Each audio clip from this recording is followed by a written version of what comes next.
Tell us the significance of Kim Jong-un heading to Vladivostok. Clearly, President Putin hasn't got many friends left in the world, but it looks as though there's going to be quite a significant meeting between the two. Yes, I would say it's fairly significant. Putin doesn't have many friends in the world, neither does Kim Jong-un, the North Korean leader.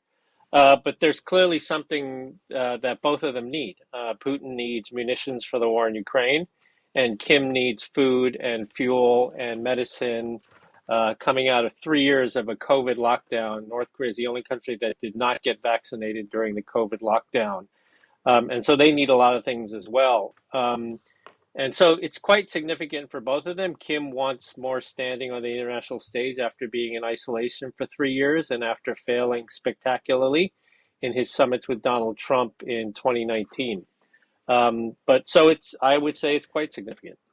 What about the sort of weapons and hardware that North Korea could supply to Russia? Because there's been quite a debate about this, hasn't there, about whether he could supply some potentially lethal missiles or whether, in fact, much of North Korea's military is pretty out of date. The military is pretty out of date, but the one thing that they have a lot of are munitions and long-range artillery, and that is something that they could certainly provide to Putin that he could use in the war and manage to continue the war.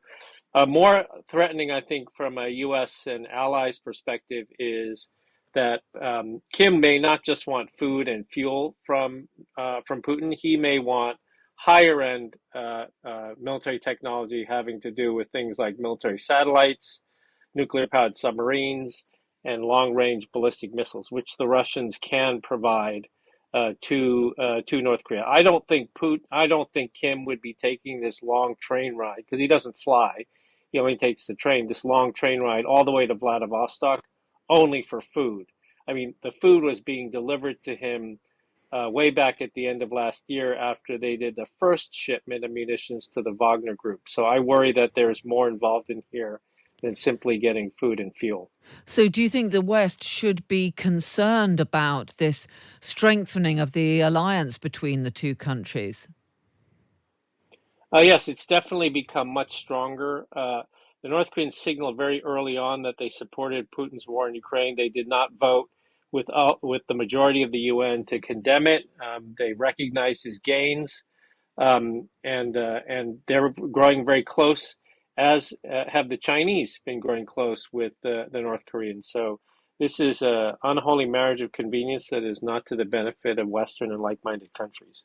Well, this meeting, which is likely to take place tomorrow, comes after the G20 summit at the weekend. They agreed a joint declaration that managed to paper over disagreements over the Russia-Ukraine war. But in the Commons here at Westminster today, the Labour leader Sir Keir Starmer said the declaration did not go far enough in confronting Russian aggression. The G20 summit in India was a real opportunity to see progress on key global issues by condemning Russia's illegal war in Ukraine in no uncertain terms and making solid commitments to boost growth and renewable energy capacity around the world.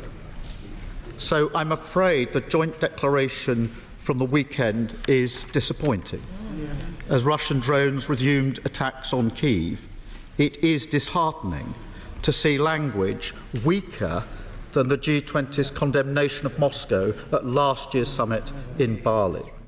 Well, that was the Labour leader, Sir Keir Starmer, speaking at Westminster today. I mean, just listening to that, Victor, do you think that what he's saying does reflect the fact that, you know, that G20 brought together a host of nations which do have very different views on the Russia-Ukraine war, and that perhaps President Putin, ahead of this meeting with Kim Jong-un, will be quite relieved about that? I'm certain he'd be relieved about it. I don't know how much he would actually care about it. I mean, the G20 is a big and very diverse group. China's in the G20. I think we saw that we got very different types of statements out of the G7 Leaders Summit, as well as the NATO Leaders Summit.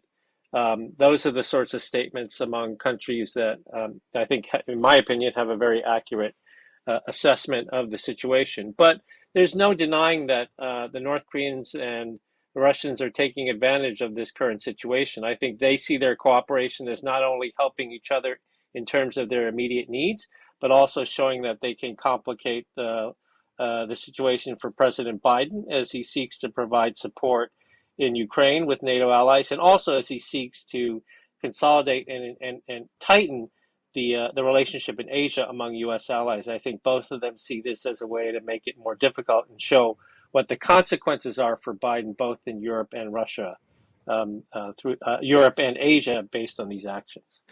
And of course, Kim Jong-un, North Korea, already pretty isolated. But of course, perhaps one of the other possible advantages for President Putin from this is that he will have another market for some of the exports, some of the finance, which he's struggling to get elsewhere.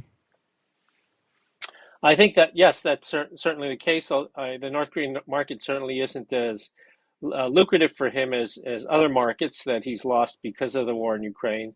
But as you said, he's in a desperate situation. I mean, any country that needs to go to North Korea for help is by definition desperate. But at the same time, the North Koreans have something that Putin needs.